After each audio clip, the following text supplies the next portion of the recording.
Hi guys, it's Rebecca. So today I'm going to do a book haul and a book unboxing video. I did just refilm this video and I opened one of the books because I thought it was filming but it wasn't, so that is really disappointing. But let's just get into the video. I have a big bag of books here that I have bought, and I have a pile of books as well that I need to unbox. So as I said, let's just get right into it. I am so annoyed. I literally just opened one and then suddenly realized that I wasn't actually recording, so disappointing. Let me show you anyway what I just opened. So the first book is one that I just got. This is Yesteryear by Claire Burke. This is the one that I just accidentally opened off camera by accident. So annoying because I was saving it for so long to unbox in this video. This is again Yesteryear by Claire Burke. On the inside I absolutely love like the kind of like gold kind of foiling. Everybody is absolutely going insane for this book right now. It only very recently released and it's like a book about the trad wife kind of influencer, the trend of that, and it's kind of like a literary fiction thriller kind of book. To my understanding, I was really anticipating this one coming out, and then as well everybody started absolutely loving it, so I did end up ordering it, and hopefully this will be going on my June TBR. We will see, because I'll be filming my TBR prompt video separately, so I am so excited to read this one. Let me know if you have read this and what you thought, but it does seem that a lot of people are giving it a very high rating and a lot of people are absolutely loving it, so I am so excited to see what I think of this one. Really, I'm kind of scared because it's so anticipated, and as well, have I missed the hype? I don't know. I'm reading it because I'm hoping that it's going to be a good book, so I suppose it doesn't really matter about the hype anyway. So excited for this one. Okay, so I've checked, I'm definitely filming. This is another book that I have got. I ordered this on Amazon at the same time as I ordered Yesteryear. I try not to order off Amazon. I do say this a lot, but I do try my best not to order off Amazon, but sometimes it's just significantly cheaper and then I do end up buying it. Most of the books in this video though I have either received from publishers or I've just bought in the works or in Waterstones. So let's just get into opening this. I cannot remember what it is that I got. Let's see what it is. I was saving this to film this video for a while, so now I just cannot remember what I ordered. So let's see what it is. I'm gonna remember like immediately after, but okay. Oh yeah, I completely forgot I bought this. This is Broken Country by Claire Leslie Hall. It's actually a lot shorter than kind of what I imagined it, but a lot of people are really enjoying this. I'm just reading the back. I'll read it out. Beth was 17 when she first met Gabriel, then he left and it was Frank who picked up the pieces. But when Gabriel comes back years later, their connection is instant. People in the village said nothing good would come of Gabriel's return, and as Beth looks at the man she loves on trial for murder, she can't help thinking they were right. I actually didn't read about that last bit whenever I ordered this. I don't know if this is like a literary fiction thing or a thriller thing, because like I would rather read like a complete like literary fiction, but it sounds kind of thrillery, but I'm sure I'll like it either way. A lot of people are enjoying this and I really like the cover actually. I bought this at the same time as Yesteryear because it was cheap. I just saw that it was cheap, so I just ordered it. So yeah, I'm gonna be putting this on my TBR cart as well, and hopefully we will get around to it soon. Again, let me know if you have read this one and what you thought of it, because I would definitely be interested in hearing that. This next book that I have here is a book that appears to be from publisher. I actually don't know what it is. I might have requested it, I might not have. I actually don't know what this is going to be, so this is going to be really exciting to find out what this is, because I have absolutely no idea. I was expecting another one that I got, but I wasn't expecting this one, so let's see what it is. So excited to open this one. I only got this through the other day, so I have absolutely no idea what it is. Okay. Ooh, it looks like it's going to be really nice. Oh no, it's not. It's a Bloomsbury book. Let's see if I can actually get it open. Got it out. Oh my god! Oh my god, it looks so nice. I've actually never got one from Bloomsbury before. That's so cute. This is so cute. I absolutely love that they have put it in this wrapping paper. It's such like a little extra thing that's so cute. I must have requested this off Bloomsbury. Let's see what it is. I had never actually got one of them before. It's so cute. I love it. I feel like I don't want to like ruin the wrapping paper. I'm actually completely ripping it. Okay, I've ripped it completely by accident. Oh, I do remember requesting this. So this is The Pretender by Joe Harkin. It looks like it's a finished copy. Let's find out together actually what it's about, because I need a bit of a reminder. 1483, the English throne is in peril. Peasant boy and pretender John Cullen is faced with two options. A, become king, or die trying. What could possibly go wrong? Well, that's all that it says. It was longlisted for the Walter Scott Prize for Historical Fiction. this year and shortlisted for the Winston Graham Historical Prize. Ooh, it sounds so cool. This actually sounds amazing. Like, I just read Beheading Game, which was about Anne Boleyn, like if Anne Boleyn kind of came back to life after she was beheaded and she sewed her head back on, and it was about her like trying to get revenge on King Henry VIII. So I'm in the mood for this kind of thing because I actually really enjoyed that one in the end. That one was actually sent to me by Penguin as well. So this one is so cool. I am so happy to receive this. Thank you so much, Bloomsbury, for sending this. I didn't expect it at all. So exciting, and I'm so grateful as well, and so cool because it's actually a finished copy as well, which is amazing. I'll definitely be like reading it and putting up my thoughts soon. So the next one is also, I think it is from Penguin, and I had an idea of what I thought this was, but now I actually forget. Oh no, I actually do remember what this is. I'm trying to like keep it this way because I can't be bothered pulling off my address on this one because it's like a plastic one, so I just can't be bothered pulling it off. The actual book's in its own separate parcel, so we can open it from here because my address is on the front. Let's see, I do know what this is, and there is a sticker that says what it is on the front. I actually can't get this open, you know. It's really like sticky and like horrible. Trying my best to get it open. I had to put it down because my old dress will show, so I'm having to rip it open completely. I've got glue all over my fingers now. Let's see. Ooh, it's cool. Oh my god, there's things dropping out as well.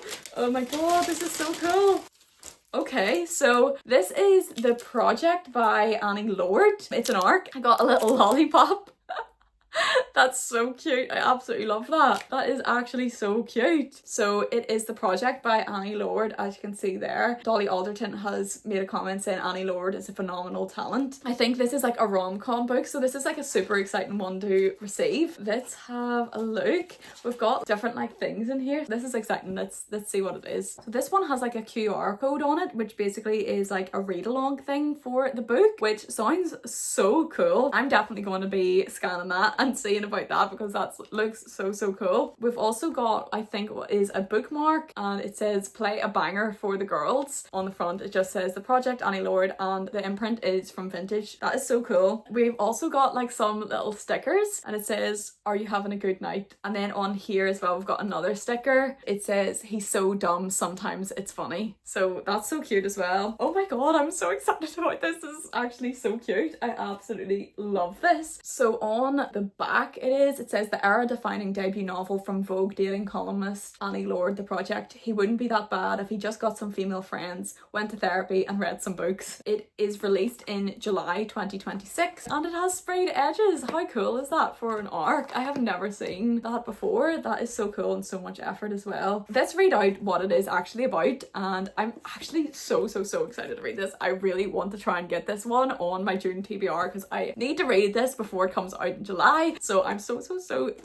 excited about this one now, especially because of all of like the super cute gifts in it. So it says modern dating's a mess, unfortunately so are they. Daisy and Maya bounce around the city like they own it, from all-night house parties to sticky floored smoking areas, drinks in hand. But after a particularly regrettable one-night stand with her annoying friend James, Daisy starts to look around and wonder why, in a sea of intelligent, gorgeous women, all their prospects seem so hopeless. It's time for The Project, a radical reinvention of dating, and who better to start with than James. James may be raw material, but he's quite happy to go along with Daisy and Maya if it means a little more time alone with Daisy. But falling for James was never part of the project. Can she bring down her walls enough to let someone in? Because she may not find someone perfect, but she might find something real. I just can't wait to read it. It sounds like so fun, and it's also like really nice and floppy. Who doesn't love a floppy paperback? I'm going on and on about this, but I will be eating this later. That is so cool. I don't know why I'm so excited about the lolly, but it's just, I usually, like whenever I receive ARCs, like I don't actually get anything else like exciting with them. I'm just going to set that over there for the remainder of the video because there's trash everywhere literally now. Let's get on to all of the books that I have in here. Not all of them are actually from Waterstones. Some of them were from the works, but let's go through them. I've also got two more on the floor that I also had bought. So let's have a look at what we have in here. The first one I actually did get from the works. Here we have Binding 13 by Chloe Walsh. So if you don't know, I am Irish and I have seen a lot of people talking about this. I know that these are Irish novels. I love Magnolia Parks. They kind of sound like Magnolia Parks-esque, and I was like, you know what, I'm just going to give them a go. Why not? So I went into the works and I thought at least I'll get them in the works, and then if I don't like it, it's not as if I've like paid like complete full price for it in Waterstones. So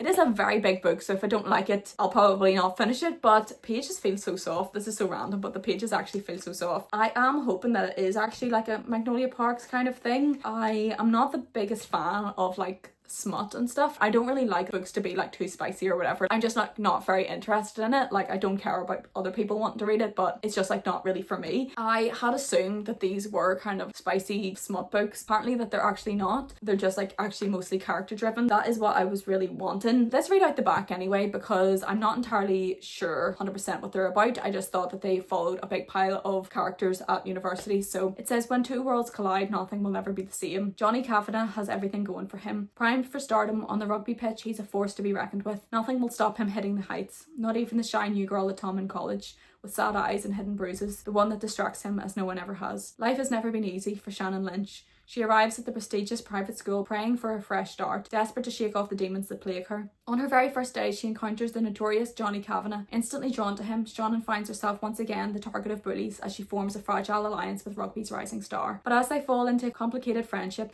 and grapple with their undeniable chemistry, Johnny and Shannon cannot foresee the obstacles that will threaten their blossoming relationship. That sounds interesting, so I am excited to see if I enjoy it and just what I think about it, because as I said, I absolutely love Magnolia Park, so I am always looking for something that kind of gives me that vibe. Let's see anyway what I think of these. I am super excited. Emily as well loves these, so I'm interested to talk to her about these. That'll be really fun. So let's pick out the next book that I got. This one was actually a really random purchase. I had some Waterstones points that I could spend, so I thought I'm spending them. I got this book really randomly with it. This is The House in Paris by Elizabeth Bowen. I had read The Death of the Heart by Elizabeth Bowen before. While I did enjoy it, I didn't absolutely love it. I was like kind of going round Waterstones, picking out like books like I've read that, I've not read that. I just came across The Death of the Heart and I saw this was beside it. I just randomly picked up the back and I think it sounds amazing, so I ended up buying it because I was like, if I don't buy it now, then I'm just going to forget about it. I pretty much have it for free. I might as well get it before I completely forget about it, and then I never ended up reading it. It says, when 11-year-old Henrietta arrives at the Fishers' residence in Paris, little does she know what fascinating secrets the house itself contains. Henrietta finds that her visit coincides with that of Leopold, an intense child who has come to Paris to be introduced to the mother he has never known. In the course of a single day, the mysteries surround Leopold, his parents, Henrietta's agitated hostess, and the dying matriarch in the bed upstairs come to light slowly and tantalisingly. Elizabeth Bowen was on my reading list at university, so she is a respected author and she's quite famous, so it would be interesting to give her another go and see if I love this one. Whereas I liked The Death of the Heart, I didn't absolutely love it, so I think that this one sounds amazing. I'm so excited to read it and give Elizabeth Bowen another chance. Just generally see what I think about it, because it was such like a random purchase, but I'm so glad that I did, and I'm so glad that I have this. So I'll definitely be reading this soon, as I am pretty much have been reading a classic a month. This will definitely be on my list to read and will be going on my TBR cart. So the last book that I have in this bag, I got this quite a while ago because the movie came out, and that is People We Meet on Vacation by Emily Henry. So I've had this one sitting with me for quite a while and I haven't got around to it yet because I did want to first include it in this video. I will definitely be reading this and then watching the film, because I never watch a film if I haven't read the book. Like, if I see that a film has come out about a book, I will not watch the film until I've read the book, unless I'm not interested in the book at all. But if it's like something I'm like, no, I would read that, then I always like to read the book first and then I'll watch the film, because if I watch the film, I'm never going to read the book. This is People We Meet on Vacation by Emily Henry, and I think it's a second chance romance from what I know about it. Actually, it says they hate each other and they're pretty confident they'll never speak again. Oh no, it actually literally says on the front, it says 2 best friends, 10 summer trips, their last chance to fall in love. So I actually think it's like best friends to lovers or whatever. I actually thought it was second chance, but it must not be. I am excited to read this. I have enjoyed all of the Emily Henry books I've read so far. I just have never got around to this one. I'll definitely be reading this over the summer. I am going on holiday, so I might save it to read then. I'm not sure. We'll see. Anyway, I'll definitely be reading this over the summer and I'm so excited for it. Let me know if you have read this one as well, and let me know what you think of it and what you thought of the film as well, because I'll definitely be watching that right after I finish reading this one. So the next 2 books I actually got on a deal from Asda. I had like a deal that was like a coupon or something, that it was like if you spend £12 you get £3 off books. So I got these 2, and then my mum got an Evie Woods book, I think she's called. So I don't have that one with me right now, but she did get the newest one of those. What I got was Grady Hendrix's Witchcraft for Wayward Girls. Chloe did read this from Chloe Reads Books. I'll link her channel down below and I'll link Emily's channel as well. She did read this and she thought it was good, but I don't think she loved it. So I am intrigued to read it, but I have actually not read this one, or I put it off because I'd read something so similar. The blurb was like identical to this other book that I had read. So I've kind of put it off, and I'm like, maybe I'll read this at around Halloween time because it is like a spookier book, and I had read something that was very, very similar and I didn't really enjoy it. Completely unrelated, like absolutely completely unrelated, just absolutely by chance. I'm going to leave this one for a bit longer, to be honest, but I'll read out the back anyway so that everyone can know what it's about. So it says, they call them wayward girls, loose girls, girls who grew up too fast, and they're sent to Wellwood House where unwed mothers have their babies in secret. During the summer of 1970, 15-year-old Fern arrives, pregnant, terrified and alone. There she meets other girls in the same predicament. Rose, a hippie who insists she'll keep her baby and escape. Zinnia, a musician who plans to marry her baby's father. And Holly, barely 14, mute and pregnant by no one knows who. Every moment of their day is controlled by adults who claim to know what's best for them, until Fern is given an occult book about witchcraft and discovers powers for the first time. But power is never given freely. There's always a price to be paid, and it is usually in blood. It does sound spooky. Definitely be reading this one kind of closer to Halloween time because I have so much to read, and like I said, I just read something very similar, but I'm definitely excited, and I am excited to let Chloe as well know what I think of it and see if we kind of thought the same thing, because that is always really interesting just to see like different opinions or if we thought literally the exact same thing. So that'll be really interesting to find out. So the other one that I got from Asda that same day is Swept Away by Beth O'Leary. I have only ever read The Flat Share by her, but I have like most of her books, honestly, but I just thought that this would be like a fun one. I wasn't interested in like anything else that was there on the shelves. I'll read out the back. It says, Lexi is looking for no strings attached fun. Zeke is looking for love. Neither of them were looking for a one-night stand to become their one and only lifeline. But when they wake up after an unforgettable night together, the houseboat they stayed on has been swept out to sea. There's no signal, no steering, and no sign of rescue. And as the waves pick up and supplies run low, Zeke and Lexi realise there's much more on the line than their new relationship. It'll just be like a fun romance, I guess. So that'll be like a good one to have over the summer. Like I said, I'm going on holiday, so I'm trying to like think about books that I could bring with me, and this definitely sounds like one I could bring then if I haven't already read it before then. So that is all of the books that I have hauled recently. It is absolutely a mess in here now with all of like the trash and stickers and things. I am so excited for my new ARCs. Thank you so much to Penguin and to Bloomsbury for sending me those. I am so excited, like genuinely so excited to read them, and I have so many new books that I'm going to need to try and fit onto my TBR cart. I need to get reading. I need to get reading like 15 books a month, and it's just never going to happen. I've got so many books, it's actually beyond a joke. I absolutely need to go on a book buying ban because my Kindle as well is full of unread books. My TBR cart's full of unread books. My bookshelves are full of unread books. They're also full of books I've read, but there's books everywhere. There's books I want to reread, and I just need to go on a book buying ban. It's apparent that I have not gone on a book buying ban, and I have bought a lot of books, and I have hauled a lot of books, and I continue to request books, and I continue to buy them. I am really happy with them. I love buying books, so what can I say? Anyway, thank you so much for watching this video. If you did get this far, then thank you so much for watching, and if you did enjoy this video, then please like and subscribe because I really appreciate it, and let me know what you thought of any of these books, whether you liked or if you didn't like them, or any new books that you have also gotten recently, because I would love to hear anything that you have to say in the comments. But with that said, thank you again for watching, and I will see you in the next one.